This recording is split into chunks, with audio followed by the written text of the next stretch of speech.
Presidentes que llegaron por partidos políticos. Estamos con Facundo Cruz, muchísimas gracias, politólogo, autor de Socios pero no tanto, Partidos y Coaliciones en la Argentina, 2005, dice. 2003-2015. Exactamente. Aquí está el libro, lo muestro, ahí está. Bien. Muy interesante el libro, lo estuve mirando. Muchas gracias. Facundo, esto de que los presidentes lleguen de la mano de coaliciones no fue siempre así, por lo menos en la historia de la democracia joven, 35 años en Argentina. Sí. ¿Cuál fue el último presidente que llegó con un partido político? En realidad tenemos el periodo que comienza con la Restauración Democrática, las elecciones del 83, del 89, hasta incluso la del 95, un poco con detalles, que fueron presidentes que llegaron con estructuras partidarias con un partido político. Sí. Pero ya después, con la llegada de la Alianza y después la crisis política que se genera a partir del año 2001, se generan los incentivos necesarios para que quien quiere llegar a ser presidente en Argentina tenga que construir coaliciones. ¿Cuáles son esos incentivos? ¿Son incentivos de la realidad político-social o son incentivos institucionales que alientan voluntariamente y a propósito estas coaliciones? Son más bien incentivos electorales e institucionales. A partir del 2001, con la caída del gobierno de la Alianza, empieza a darse un fenómeno que en realidad siempre fue característico de la Argentina. El periodo entre el 83 hasta el 95, podemos tomar el 99, es una ilusión bipartidista, por decirlo de alguna manera, porque en realidad Argentina siempre tuvo una construcción política en base a coaliciones. La aparición del radicalismo, la conformación del peronismo, fueron primeros coaliciones. En la prehistoria, de alguna manera, de esos partidos hay coaliciones. Exacto. La prehistoria de los partidos y de nuestro sistema de partidos nos muestra que tanto el radicalismo como el peronismo se conformaron primero como coaliciones de dirigentes metropolitanos y de las provincias más bien periféricas, que después devino en una forma partidaria de partido político. En algún momento eso se estabiliza entonces como partidos. Claro. Ahora después, con las idas y vueltas entre democracia y dictadura y los quiebres y las vueltas a la democracia, el sistema entra en cierta inestabilidad. Llegamos al retorno a la democracia en el 83, tenemos esa ilusión bipartidista entre radicales y peronistas como partidos políticos consolidados, pero después ya empieza a aparecer de vuelta la lógica tradicional de construcción de coaliciones y que se acrecienta un montón a partir del año 2001 con la caída del gobierno de la Alianza. Porque el fenómeno que se da ahí es que cada provincia pasó a ser un sistema político en sí mismo, distinto de sus vecinos provinciales e incluso el sistema nacional, porque los partidos... A ver, ¿a qué te referís con eso de que cada provincia?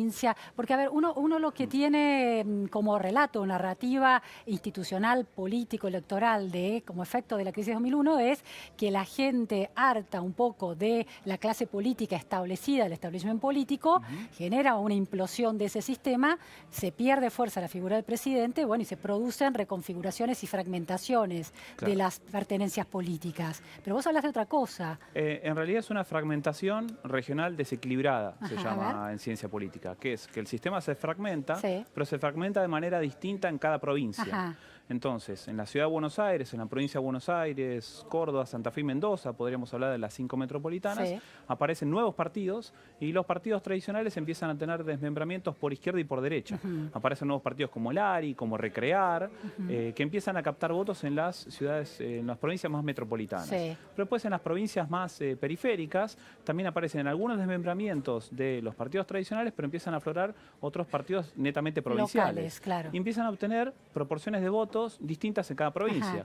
Entonces, el radicalismo podía ser fuerte en alguna provincia y débil en otra. Lo mismo le podía pasar al peronismo. El ARI podía ser fuerte en Ciudad de Buenos Aires, en Provincia de Buenos Aires, Santa Fe, pero no en el resto del país. Ahora, Facundo, detrás de todo esto, porque antes de la Alianza, es decir, la Alianza, tiene un gobierno, fracasa como gestión de gobierno, pero en la constitución de la Alianza no hay una idea por detrás de todo de que el peronismo es imbatible si el no peronismo no se une. Bueno, en realidad la elección del 99 lo que nos muestra era que un peronismo unido y fuerte podía ser vencido en elecciones, porque cuando va la elección de Duhalde, gana la Alianza, pero Duhalde detrás de sí tenía un peronismo unido y es vencido por una coalición no peronista. Claro, pero por eso digo, en definitiva lo que hay es una puja del poder en la que el peronismo es siempre muy efectivo para quedarse con el poder y el no peronismo necesita constituir alianzas, como la de la Alianza en el 99, para poder ser competitiva. Finalmente gana. ¿No? Totalmente, porque lo que sería el polo no peronista del electorado empieza a tener algunas sangrías de votos hacia nuevos partidos. La aparición elección del Frepaso le empieza a mermar la base metropolitana del radicalismo. Entonces llegan a la conclusión de que se tienen que unir para ganarle al peronismo. Después del 2001, cuando cae la alianza, todos esos, algunos partidos desaparecen, aparecen nuevos partidos y ese polo no peronista empieza en un proceso entre el 2003 y hasta el 2015 a conformar distintas coaliciones electorales para ganarle a un peronismo que con el Frente para la Victoria volvió a tener esa unidad que había tenido en la época de Duhalde. De alguna manera el peronismo se une más fácilmente, son imanes que se atraen más fácilmente que el no peronismo. Quiero decir, porque durante 12 años está unido, por eso puede renovar su mandato a lo largo del kirchnerismo, y el no peronismo le lleva 12 años llegar hasta 2015 para poder enfrentar con un frente unido. Sí, depende, porque en realidad en el proceso 2003-2015 hubo desmembramientos del peronismo y aparecieron nuevos actores, regionalmente concentrados. Rodríguez A se sostuvo siempre en San Luis y presentó sus candidaturas presidenciales, él y su hermano. También estuvo la candidatura presidencial de Duhalde en el 2011. Entonces, esos desmembramientos del peronismo aparecen, lo que no terminan siendo son electoralmente competitivos en la elección presidencial para ganar al oficialismo peronista, salvo con la elección de Massa en el 2013 y después la posterior del 2015, que ahí se conformó una coalición transversal, pero que tenía un fuerte componente peronista, sobre todo en la provincia de Buenos Aires, y que eso en gran medida mermó muchos votos que podrían haber ido hacia el Frente para la Victoria. Entonces ahí tenemos un periodo en donde distintos dirigentes se van saliendo del movimiento peronista. También ya había habido un anticipo en el 2009 con la figura de Narváez, que después no se consolida para la elección presidencial del 2011, pero siempre había desmembramientos peronistas para las elecciones legislativas, que una vez llegada a la ejecutiva, algunos volvían y eso hacía que el peronismo ganara. Pero la clave me parece que es el periodo 2013-2015, que es cuando esa salida de Massa logra presentar un desafío importante para una coalición peronista que estaba en el gobierno. ¿Es más fácil a estas coaliciones constituirse cuando están en el llano, en la derrota? Me imagino, Cambiemos, que quería llegar al poder, no estaba, estaba en el llano, no tenía el poder, entonces los intereses equivalentes, ninguno pesa más que el otro, ni el macrismo o el PRO, ni el radicalismo, ni la coalición cívica, los tres valen lo mismo porque nadie tiene el poder. ¿Es más fácil hacerlo así que cuando se está en el poder? En realidad yo creo que depende a veces del contexto y de la noción que tienen los dirigentes de la complementariedad de los recursos que tienen. Los dirigentes políticos tienen recursos políticos, tienen presencia de estructuras, militantes, tienen recursos políticos en el territorio.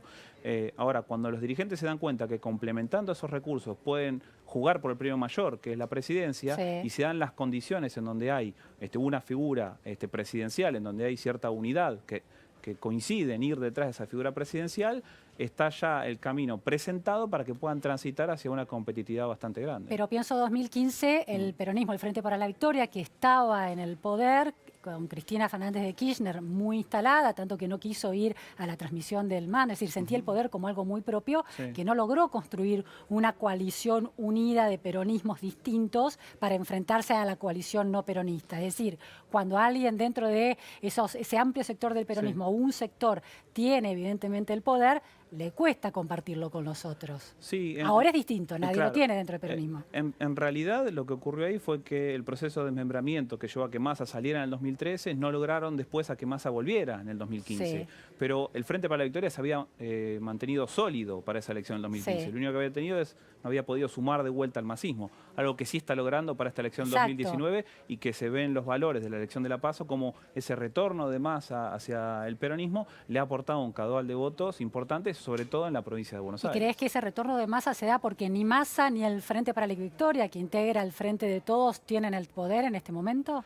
Yo creo que depende de cómo se distribuyen las candidaturas y la estructura de incentivos que tienen los dirigentes políticos. Hay momentos, hay timings. El incentivo es siempre el poder, ¿o no? Sí, es cierto, pero creo que evalúan los dirigentes en qué momento jugar y con quién jugar. En su momento, en el 2015, al radicalismo evaluó que era mejor jugar con PRO y con Macri a jugar con Massa, y le rindió electoralmente. Ese fue un gesto osado del radicalismo, ¿no? Porque de alguna manera, para muchos radicales, fue desdecir una historia, una tradición de posicionamiento ideológico político.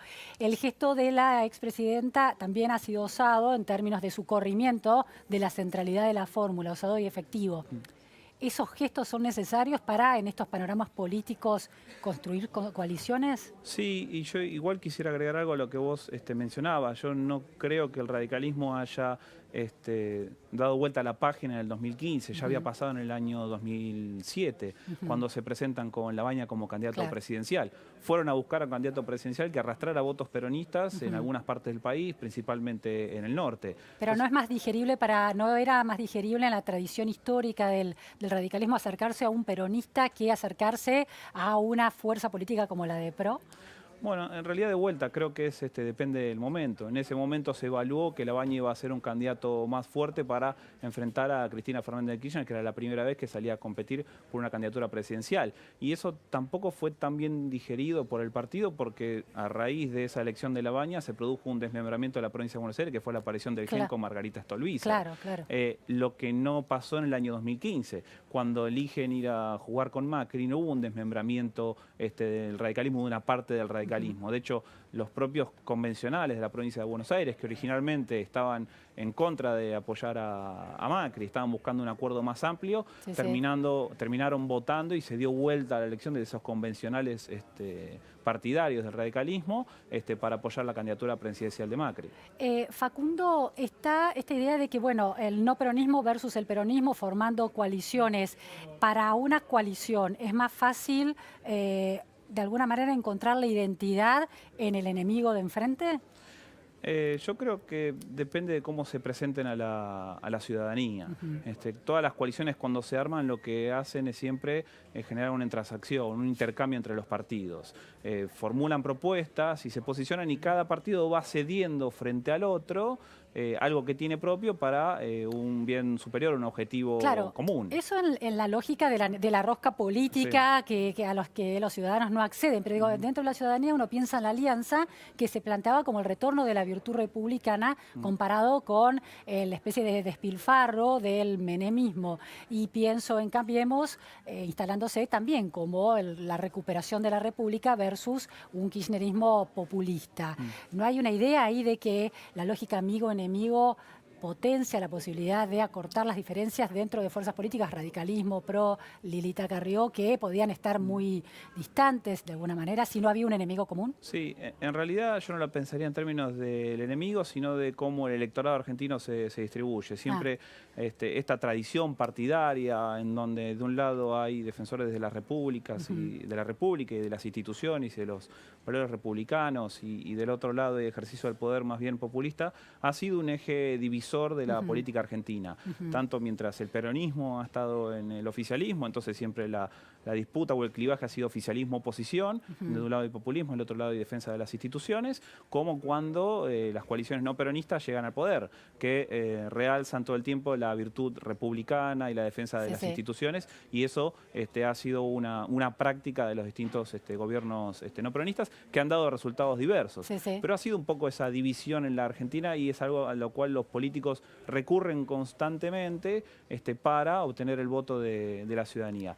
En algunos momentos esa disputa república-populismo puede coincidir o puede estar cruzada por un eje izquierda-derecha. Es como mencionó un politólogo que se llama Piero Stigui, que analizó la política argentina en términos de dos dimensiones, izquierda-derecha o alto o bajo. Entonces, la parte de lo bajo sería lo relacionado con lo populista, que está referenciado con el movimiento peronista, y la parte de lo alto, o el sector de lo alto, estaría referenciado con la defensa de las instituciones y la república. Y eso puede estar cruzado por la izquierda y la derecha, entonces da una disputa bidimensional, o a veces puede estar solapado, en donde izquierda y derecha se tapan con república, populismo. Facundo, la alianza, bueno, la memoria de esa coalición que fue no solo una coalición electoral, sino también una coalición de gobierno, claramente, y comparado con Cambiemos, que se planta como una coalición electoral. ¿La derrota electoral desarma una coalición electoral? Generalmente eso tiende a pasar en las mayorías de las democracias del mundo. Hay casos muy excepcionales en donde se mantienen unidos los partidos políticos. Ha pasado con el caso de la Concertación, que no solo... En Chile. Exactamente, en Chile. Después de perder, después de 20 años ininterrumpidos de gobierno, no solo se mantuvieron unidos, sino que se amplió después. Pasaron otros gobiernos y recién ahora, en la última elección, la Democracia Cristiana, que fue un partido fundador de la Concertación, ha presentado su candidatura presidencial y se fue de lo que es la fuerza de la mayoría o la nueva mayoría. En Argentina, recién estamos con las primeras experiencias de coaliciones de gobierno. La alianza, después de la caída del gobierno, como bien marcabas, claro, se desarmó. De hecho, el FREPASO quedó reducido a muy pocos dirigentes que hoy en día... Fue absorbido al kirchnerismo. Exactamente, claro. para el Frente de la Victoria. Claro. El Frente para la Victoria, después de perder en el 2015, en el 2017 se presentaron en 10 provincias listas kirchneristas por afuera de la estructura del justicialismo. Claro. Hay que ver qué pasa después de este resultado electoral y todavía claro. qué ocurre con el resultado electoral, si gana el Frente de Todos o si gana Juntos por el Cambio, el que pierda, si se mantiene unido o no. Si llega a perder Juntos por el Cambio, habrá de vuelta un proceso de discusión a ver cómo se organiza cada partido y qué estrategia sigue.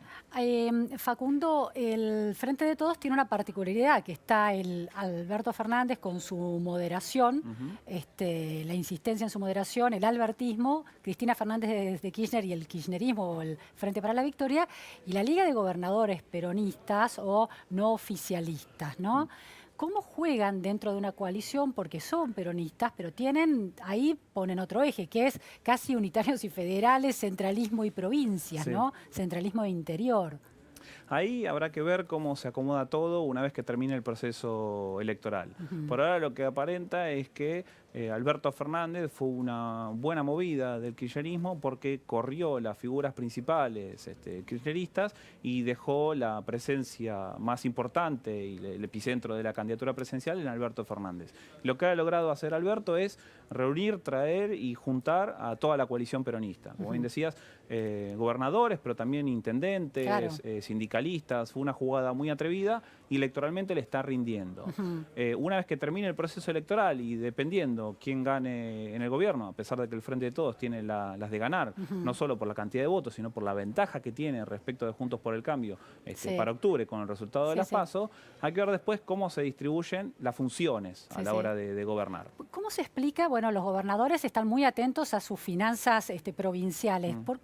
¿Qué teoría tenés en relación a que los gobernadores mejoraron sus cuentas públicas y llegaron a tener superávit con la gestión de Cambiemos, porque repuso puntos de la coparticipación, 15 puntos, que el kirchnerismo había retenido? ¿Por qué la voluntad de alinearse en una alianza con una fuerza política, el Frente para la Victoria, que había condicionado sus cuentas públicas? Bueno, porque una cuestión es el momento de gobierno donde toman decisiones y los gobernadores tienen sus incentivos provinciales y tienen sus decisiones que tomar y tienen su electorado que atender y sobre todo los ciudadanos sobre los cuales tomar decisiones de gobierno, pero después otra cuestión es el momento electoral y en el momento electoral pesa la afinidad partidaria, la identificación con un candidato principal, formar parte de un movimiento. El peronismo tiene esa facilidad. ¿Pensás que hubiera pesado igual ese tipo de cálculo si hubiera habido una gestión de Cambiemos más exitosa y Cambiemos hubiera llegado con chances de renovar su gestión? ¿Los gobernadores son pragmáticos y se habrían alineado al futuro gobierno aunque no fuera peronista? No, yo creo que depende más que nada de la candidatura presidencial.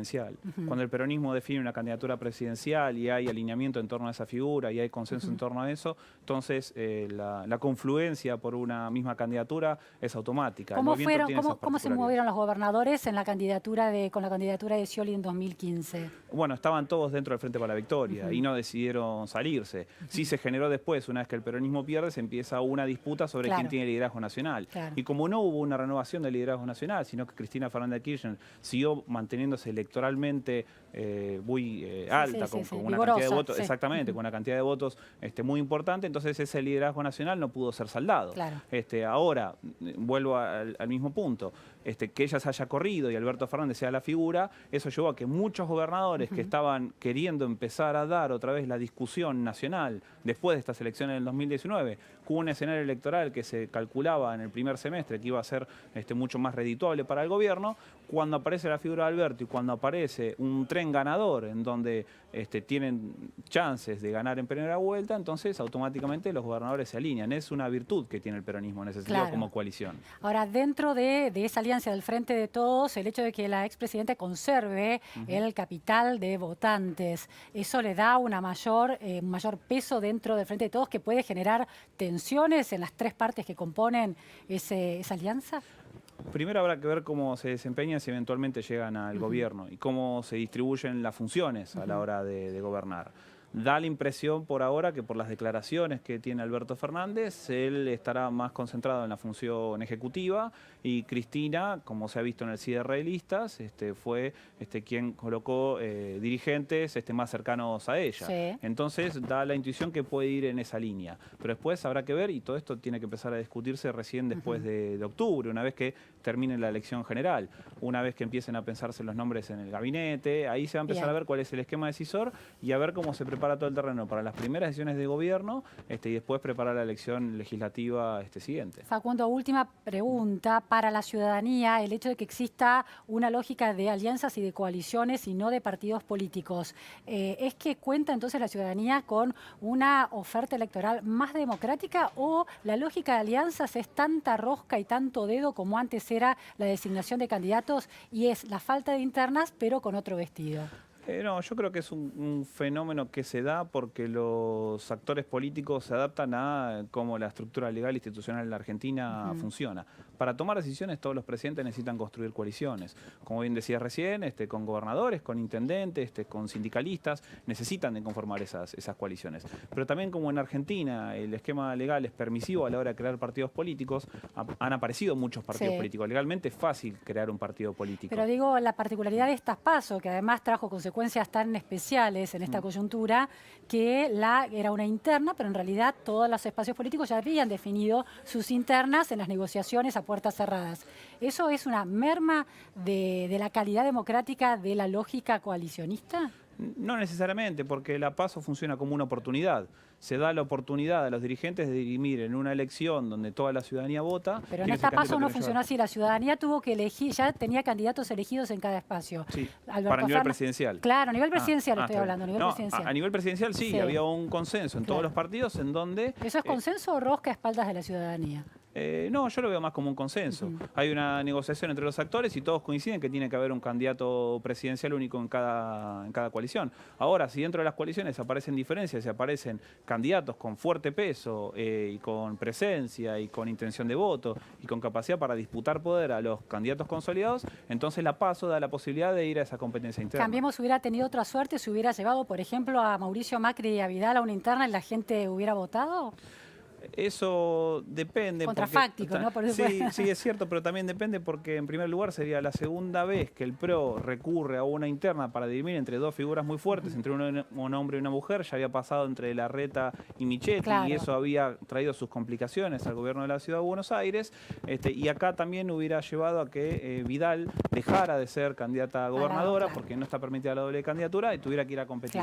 Y si perdía, entonces el juego hubiera sido distinto para ella. Muchísimas gracias, Facundo Cruz, por tantas precisiones sobre este juego político. Muchas gracias. Nos vamos a un corte en la repregunta Noticias a Fondo y enseguida volvemos para pensar qué está pasando en Italia. Más caótica la política italiana que la Argentina y es mucho decir eso.